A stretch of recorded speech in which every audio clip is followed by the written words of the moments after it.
Baik, bismillah, assalamualaikum warahmatullahi wabarakatuh. Perkenalkan, nama saya Abdullah Umar dengan NIM 22481069. Baik, di sini saya akan memenuhi tugas tentang UTS hadis terbawi, yaitu menjelaskan tentang 5 hadis, yang dimana hadis ini yang pertama itu tentang keutamaan menuntut ilmu. Apa hadis keutamaan menuntut ilmu ini? Yaitu tolabul ilmi faridatun ala kulli muslimin. Artinya itu menuntut ilmu itu wajib bagi setiap muslim. Nah, bahwa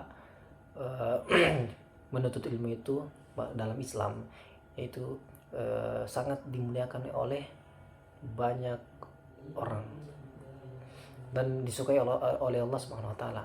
Nah, jadi menuntut ilmu itu setiap muslim itu diperintahkan untuk belajar, yaitu apa? Yaitu tujuan untuk memiliki pengetahuan yang benar dalam kehidupannya sehari-hari. Nah, begitu terkait dengan ilmu agama maupun itu ilmu umum serta ilmu-ilmu yang berdasarkan tentang lingkungan yang lain, ya, gitu. Ya, jadi orang yang berilmu itu memiliki kedudukan yang sangat tinggi derajatnya, karena dengan ilmu itu seseorang dapat membedakan yang benar maupun itu yang salah, serta manfaatnya itu berdampak kepada orang lain, kebaikan maupun itu buruknya juga. Nah, jadi itulah manfaat ilmu terhadap seseorang yang menjadikan jalannya itu mendekatkan diri kepada Allah SWT untuk memperoleh kehidupan yang lebih baik di dunia maupun itu di akhirat. Kenapa? Karena Allah SWT ia menjelaskan, man salaka tariqan yaltamisu fi ilman saharallahu bi tariqan ilal jannah. Barang siapa yang menempuh suatu jalan atau niatnya untuk menuntut ilmu di jalan Allah SWT, maka Allah SWT mudahkan baginya jalan menuju surganya Allah Subhanahu wa taala. Oke, kemudian hadis kedua tentang fitrah manusia. Sebagaimana hadisnya yaitu kulli mauludin yuladu al fitrah fabawahu yuhawwidani aw yunassirani aw yumajjisani. Kemudian yang artinya itu setiap anak yang dilahirkan itu dalam keadaan suci, keadaan fitrah atau suci. Jadi kenapa ia menjadikannya Yahudi, Nasrani atau Majusi? Karena itu dari orang tuanya, itu dari kedua orang tuanya. Ia terdapat di hadis riwayat Bukhari dan Muslim. Nah, jadi penjelasan singkat tentang hadis tersebut, bahwa setiap manusia itu sejak dilahirkan itu memiliki fitrah yang sudah mensucikan, sudah suci saat terbawa lahir. Kemudian kebenaran serta tauhid kepada Allah SWT itu. Kenapa? Karena Allah SWT sudah menjelaskan tentang roh manusia. Roh manusia itu diciptakan itu dalam keadaan suci. Namun di lingkungan terutama kedua orang tuanya itu, di pendidikannya itu sangat mempengaruhi perkembangan akidah dan akhlak dan perilaku terhadap anaknya. Karena apa? Karena kedua orang tua ini memiliki tanggung jawab yang sangat besar dalam mendidik anaknya itu agar kenapa? Yaitu tetap berada di jalan yang benar sesuai ajaran agama Islam yang diajarkan oleh setiap ilmu agama itu tersebut. Oke, baik. Kemudian hadis ketiga yaitu tentang kewajiban terhadap anak. Sebagaimana hadisnya yaitu an Abi Hurairah radhiyallahu anhu qala Rasulullah sallallahu alaihi wasallam kullukum ra'in wa kullukum mas'ulun an ra'iyatihi. Ya, termasuk bagian dari hadis riwayat Al-Bukhari dan Muslim.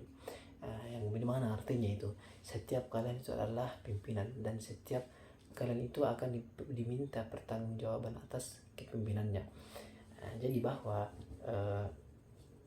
penjelasan daripada hadis tersebut yaitu tentang bahwa orang tua itu mempunyai kewajiban yang besar terhadap anaknya. Nah, kenapa? Ayah dan ibu itu harus menjaga, mendidik anaknya atau membimbing serta memenuhi kebutuhan anaknya dengan baik.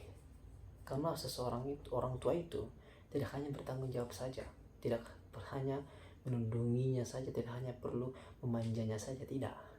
Kecuali dia itu akan terhadapkan berhadapan dengan kebutuhan fisik anak atau melatih mental.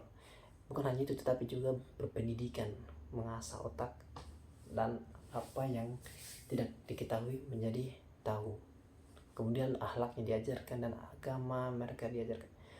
Karena agama itu wajib bagi setiap semua umat Islam, umat Muslim. Karena kita itu dianjurkan untuk mengajar akhirat, diutamakan akhirat. Kemudian dunia diseimbangkan. Jangan berfokus pada dunia.